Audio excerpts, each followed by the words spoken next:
welcome back to Real Girl Talk Podcast Radio.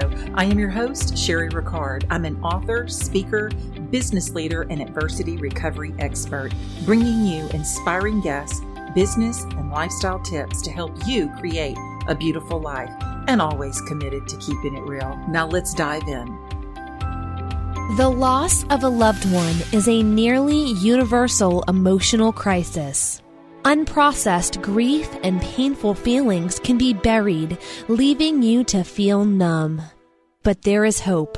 Certified grief counselor, RN, and author Cherie Rickard shares her story of how to cope in her first book, Wake Up Call, A Mother's Grief Journey, after the loss of her 17-year-old son. This book, along with Cherie's other books, are available on Amazon as well as on CherieRickard.com.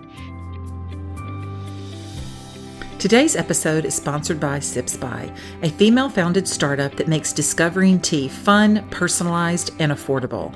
The Sips By box is the only multi-brand personalized tea subscription box. Each month, they match tea drinkers across the U.S. with delicious teas from over 150 global tea brands that they're sure that you will love. Each month, you'll receive a Sips By box with 4 teas chosen just for you. Visit sipsby.com and use discount code RealGirlTalk for $5 off your first box. Welcome back to Real Girl Talk, guys. I have a beautiful Nicki Koziarz today. She is a wife, a mom to 3 girls, plus a few barnyard babies. We'll talk about that. Nicki has been featured on Life Today. She is a 2-time best-selling author, speaker with Proverbs 31 Ministries and Inspirational Bible teacher. Nicki speaks across the country at retreats, conferences, leadership forums, and online events with teachings that inspire others to know God's word and more, to live life with a deeper trust and hope in God. Welcome to the show, Nicki. Thank you. I'm so excited and honored to be here with you today. Thank you. I appreciate that, because I'm probably more honored to have you on the show today. I told you that before we got started. So I know that, when you're out doing a lot of speaking, one of the things that you talk about is inspiring others in a powerful way to know more about God. That I was especially interested in your book. And I told you that I downloaded your book this morning on audio. So we're going to talk about that. But your book, 5 Habits of a Woman Who Doesn't Quit. I downloaded this because I actually identified with it. So let's talk a little bit about your book. Yeah. So I have self-identified as the expert quitter. And I realized several years ago that this was a really big struggle with me. I'm a dreamer. I'm the visionary. Like, I love to sit down with people and say, this would be a great thing for you to do, but I'm not your executing girl. And I realized after many attempts at different writing and speaking and just different things, I never really felt like I had kind of found what they call a niche. I don't really like that word, but that's what it's called in ministry. And so anyways, I was one day I was really wrestling with God about my struggles of giving up. And I was in a season where I had just disappointed my husband about some things that I had quit. People at work were frustrated with me because I wasn't following through with things. And the scale kept going up because it was too hard. I just didn't want to deal with it. And so I don't know that, I'm a little nervous because I'm your first Bible teacher on here. I don't know that Bible teachers should say things like this, but I'm going to say it anyways. Okay. It's called Real Girl Talk for a reason. It is. And this is going to be as real can be. So a lot of times I think we think about the Bible as like this handbook or this manual, or like, these are God's rules and God's laws and things like that. And all of that is true about the Bible. But one of the things that I've noticed about studying the scriptures, which has made it so alive for me, is that for every struggle that we will go through as humans, there's already somebody else in the scriptures who has gone through it. In fact, there's people way more messed up than you and I in the scriptures. Yeah. And so I went to God and I was like, okay, I know there's somebody in here who can teach me something about this. I just need you to show me somebody more messed up than myself in this commitment struggle. And so God was very faithful to lead me to study a woman, a very common Bible story, but her name is Ruth, and it's a very short book of the Bible. And I had heard it so many times. It was almost like, oh, I don't want to read this again.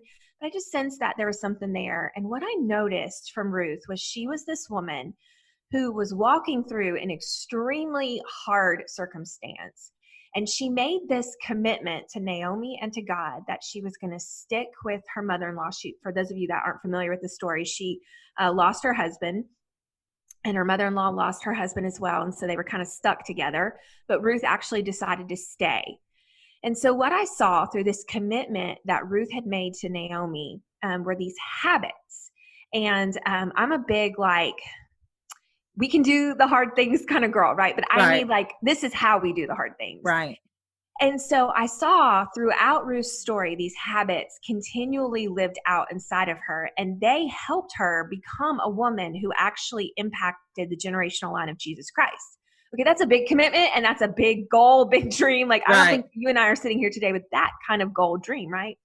But why would we not look to somebody who did something like that to teach us how to stick out our own commitments, whether it's body issues or relationship issues or dreams or plans or book writing or speaking or, I don't know, starting a TV show, anything you can think of, these habits apply to it.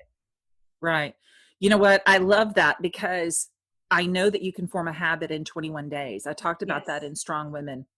And unfortunately, during the quarantine, I have developed a habit of poor eating in the evenings because it has been all of us. So easy for me to backslide.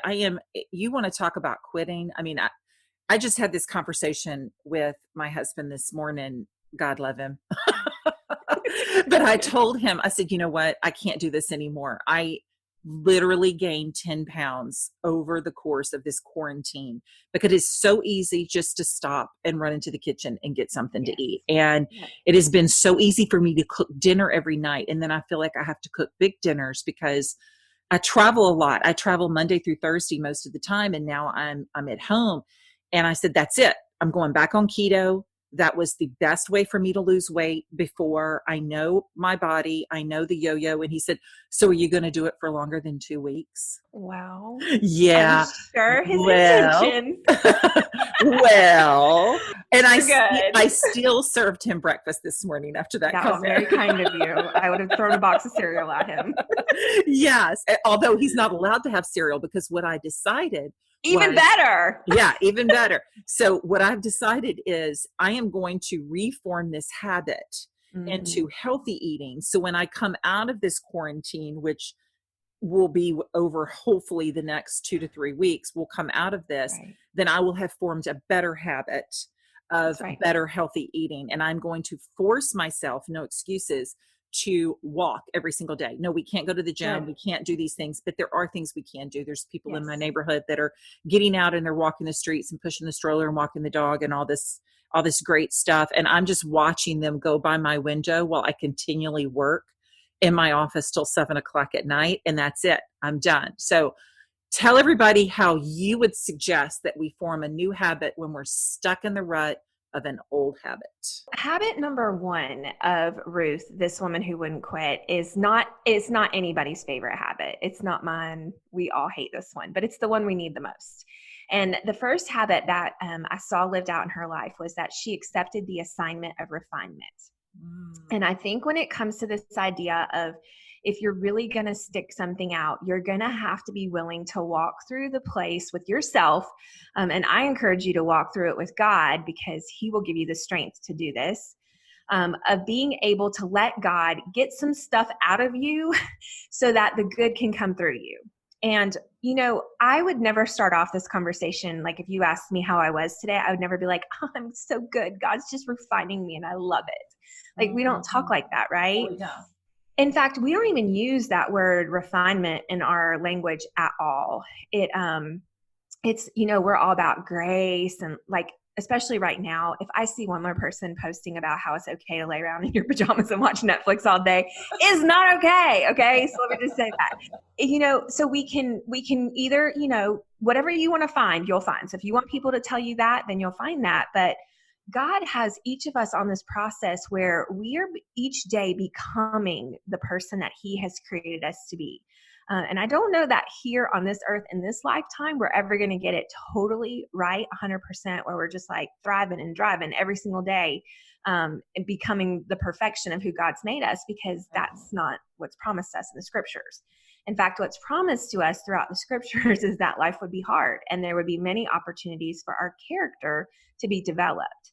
And so for a woman like myself who struggles with quitting, who struggles with giving up, there are some flaws in my character that lead me to that place of wanting to quit. So if I'm not willing to start there in that posture of, I need to figure out what it is that's in me that needs to come out, that refinement, that God chiseling that away in order for the better version of Nicki to start coming forward.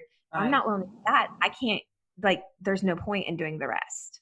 Right. And, I think too, it starts when you said that, vulnerability just popped into my head. Yeah. Because to be vulnerable enough to even admit that you are a quitter and an expert at quitting, and that people have actually complained that that is a character flaw that you have, I think that's your first step, because we don't always want to be vulnerable and admit our wrongs, because but we'll be the first to criticize ourselves and say, well, I'm fat, or I'm looking old, or I have gray hair. We'll criticize ourselves from a physical standpoint. But when it comes to mental stability, we as women tend to shy off from that criticism, because we try to keep ourselves at that powerful, we can do it all, Wonder Woman mentality, when in actuality, we can't. Right. We can't do it all. Well, yeah. And in our culture, and I think all of us are feeling this right now in the midst of COVID-19, is that we've convinced ourselves that busyness is effectiveness, right? That what we do is who we are. And so I definitely have felt refinement in my life, as, I'm sure you've had this happen too, with, events being canceled and, no more traveling and things like that. That's not who I am right now. Right. And I think that the Lord is revealing idols in our lives right now, the things that have gotten in the way of the most important thing. And for sure, that is part of refinement as well.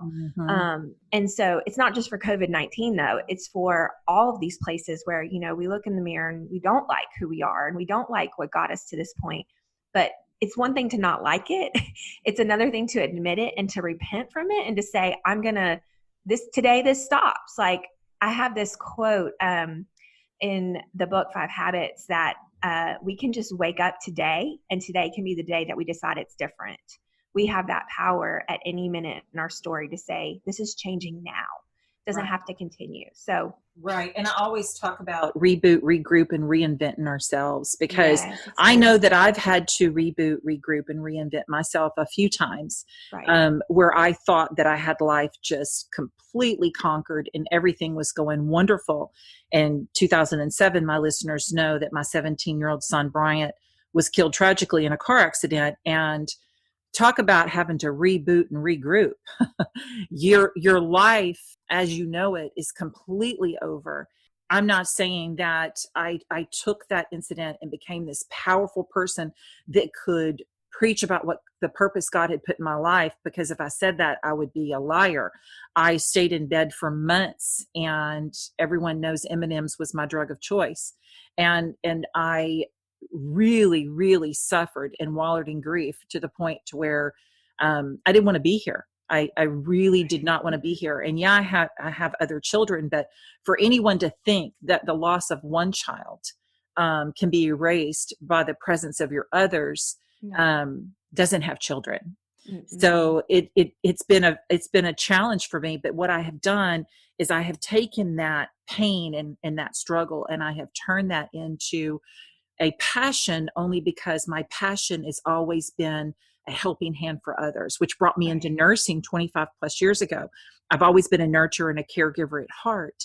So God gave me this challenge and this tragedy in my life, and He's allowed me to continue my nurturing side that He gifted me with, that I was born with, in order to help other people. And I know that you probably have the same, because you know that what your character flaws in, or things that you've struggled with, and you take that out into your ministry and you help other women overcome the challenges that you have successfully overcome, or those that you are challenged with on a daily. Mm-hmm. And that's what you've done. That's the thing about assignments of refinement. Okay, so your example, sometimes refinement invites us in with no permission. Like, nobody gave you permission to have to walk through that, right? Like, right. And so sometimes we bring it on ourselves, like what I just ate for lunch. I'm gonna have to go for a longer walk later, right? Because I brought that on myself. But what you're talking about, and it's the same with Ruth. Like in the Bible, she didn't ask for this situation, and so I think that's one of the things that we miss with our relationships with God and our process with God, is that we think that if we follow after God, everything should just fall into place, right? And I'm so sorry to tell somebody, but that's not the way it is. In fact, it's normally the complete opposite. When you're following after God, it feels like everything's falling apart. And I love to hear that, like, you didn't even know this happening it out in your life, because you had accepted this place of refinement, the hard places that God walks us through. And, I wish I could tell you, oh, that's just it. That's the one time you're going to have to go through this, right? Like, no more hard things for you. Right. But, the last 2 years have been incredibly refining in my life. I lost, in a 2-year span, I've lost my mom. I lost my last living grandparent. I lost my brother to suicide. We lost our horse. It was a lot of loss. And these seasons leave us in a place of having a lot of questions and a lot of wondering. But as I've walked through these hard places, much like you, I've held my hands kind of in an open posture of how can I use this pain somehow for a greater purpose beyond myself? Not to slap Bible verse Band-Aids on people to just make them feel better and things like that. But it's this willingness to walk through the hard places with other people and say, I don't understand exactly what you're going through, but I understand what it's like to go through an assignment of refinement, and I'm with you through this. Oh gosh, Nicki, that is just really touching me. And I know it is for everybody that's listening, because one thing that I do talk about, and grief is not necessarily the loss of a person by death. Grief can come in many forms. There are people grieving right now in our society and in our local communities over the loss of their businesses right now. Right. Their financial loss, their self-identity is being lost. There are people that lose themselves in a divorce. Their Saturday mornings, the women that wake up on Saturday mornings, and are divorced, no longer have a Saturday morning like they've known it for the last 5, 10, or 15, 30 years, depending on when they divorce. Their Christmases are not the same. Everything has changed for them. And you will grieve that. You'll grieve that identity. You'll grieve that divorce. All of that. One thing that I learned through getting my certification in grief was the loss can come in different forms. And I never realized that before. But truly what we do is the pain that we feel from that is actually grief. Absolutely. And grief comes in 2 parts. So it's the actual grief itself. And the second part of grief is the remaking of life. So, and that's one thing that I talk about when I actually minister to some of the women. I call it a ministry because this is my ministry, I guess, is when I'm talking to those that are in bereavement, that it's not just talking to someone that has lost someone close to them. It's any type of loss in your life. People are losing their homes right now, or they're looking at a possible foreclosure down the road. The grief that they're feeling is heartbreaking for me. I've been through it all. I have been through bankruptcy. I've lost my son. I lost my dad 1.5 years ago. I've lost all of my grandparents. So I understand loss.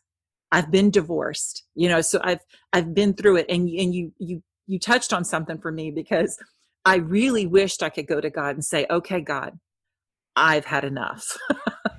I don't deserve any more pain in my life. I've checked all of the boxes, but I'm not exempt. He will not let me be exempt from that. And I don't know why, but I think that will be one of my first questions. I know we're supposed to learn these things here on earth, but that will be one that I'll have to ask when I get there. I know one of your, kind of shifting gears a little bit, one of the topics that you speak on is when you feel overlooked and forgotten. It's easy to look at a woman next to you and wonder, why her and not me? I talk about how the comparing yourself to other women can ruin you. Let's talk a little bit about that. So I self-identified as the expert quitter first with my first book. And then if that wasn't enough vulnerability, I wrote the next book on my struggle with comparison. You know, I do think, and especially in this time that we're in right now, because we're all on social media so much right now, I won't even confess my screen time to you. It's becoming so incredibly easy to slip into this. Well, gosh, she really seems like she's got this homeschool thing down, and oh, look at this beautiful project that her and her husband are working on, and you know, I'm just over here and my roots are coming through real bad, and you know, I just feel awful. And so yeah, comparison in the season that we're in right now is really hard. But I think comparison is something, whether you're 5 years old or 85 years old, it's something that is a struggle for a woman, because society has created a measuring stick, and it's invisible, but we all know what it is. And we all have defined beautiful and successful, and we've defined nice, we've defined mean, we've defined all these things. And so one of the questions that I wrestled with was, if success is defined in the eyes of the beholder, who are you letting behold your success? I really struggled with that as I wrote that message, Why Her? Because I think that's the quiet question we're all asking, right? When we're looking to the left and we're looking to the right. Now, we would never ask this question out loud, right? Like, I would never well, why her? Like, why does she get to be beautiful? Why does she get to be successful? But quietly we're asking that. And what's really on the opposite side of the why her question is the what's wrong with me struggle. And so I went through a season of redefining, what success really meant to me, and all those things. And again, went to the scriptures and found people more messed up than me, and used them to teach me what it was like to combat comparison. I don't think we ever conquer it. I think it's one of those things that's always going to be there, because it's been there since the very beginning of time. And I don't think it's going to go away. And I think we live in denial to think that we can just check comparison off of our list. That's not my struggle anymore. There was one of the young men that was very good friends with him. He had 3 brothers, and his mother was very beautiful, and his dad, nice looking man, very successful family. And here they had 4 beautiful boys that were very successful, nice looking guys. And I found myself looking at her thinking, why her? Why does she get to keep all 4 of her boys? And I had to lose my middle son. Why her? Why she has 4? I only have 2. Why do I now have 1? And I fought that in my head. I mentally fought that, because one thing that I call myself priding myself on it, but it's not boasting. One thing that I have come to learn, Nicki, and I think it was from the loss, because I always did worry a little bit about what people thought about me. I grew up in the pageant system since I was 12 years old, all the way through the Mrs. Division and, Mrs. Tennessee. And I did all of that. But one thing that I used to struggle with prior to Bryant's death was trying to look my best and really comparing myself to the next girl, because that's what you do when you're in a pageant, right? Yeah. You look around at your competition and say, okay, who's my competition here? And I could usually narrow it down to a couple of girls that were going to be my competition. So I'm sitting there comparing myself. I don't know at what point that switched for me, but it was definitely after Bryant's death that I do have a real grasp on not giving a blankish of what anybody thinks of me. And I don't know if that's good or bad. I have no idea, but I truly do not care, because God made me the way He wanted to make me. It is my job to try to stay in good habits and try to do the best for Him and be a good testament for Him, but I fall short. I fall short. I tell people, you know what? Sometimes I do. I cuss a little, but I love Jesus a lot. and I talk about that. Okay, because, my pastor's wife said pissed last night. So oh, well, okay. that I would be so much better about myself. That would probably be one of the smaller things that I would say, but it's cool that she said that in front of other people. Yeah. I was like, whoa, okay. Yeah. I probably say that word on a daily, at least a half a dozen times, but I will tell you, I fall short, but I try to, I'll get on my social media and I will tell people it doesn't matter what people think about you, because the way to heaven is not through their front yard. They are not paying your bills. It does not matter. A lot of times when we look at other people and the way they criticize us, it's because of their own insecurities. Right. And the thing that they're actually doing is criticizing themselves of what they're not of what you are. But and you said that we have a hard time, we'll never get away from the comparison. So do you have some tips on how to get into that, how to combat that, really get in that mental struggle that we have with comparison? What are some things that we can practice on a daily to minimize the struggles of that comparison ruin that we put ourselves through? Yeah. Yeah. So I think what you're saying is what a lot of women say. And it's something I would say. I think as we get older, we do care less and less about what people actually think about us. And so there is definitely the struggle of comparison of, asking that why her question, of looking to the left, looking to the right. But I would dare to say that there's been something in your life that you have felt like you didn't quite measure up to, right? Absolutely. And so I think one of the things that we have to do is, first of all, we do have to define who our success is found in. And so for me, as a woman who loves the Lord, success is defined in His eyes for me. That does not mean that I don't look at stats on podcasts and I don't look at email subscribers and, followers and things like that, because for sure, it is one thing to do things with excellence and to say, like, if I'm going to do this, I want to make sure it goes the farthest it can go. However, whether you're podcast speaking or momming or businesswoman, whatever it is that you're doing, there does come a point where you do have to find a place of resolve. I don't want to even call it contentment, because I think sometimes contentment makes us complacent, and I don't want to give you that message today.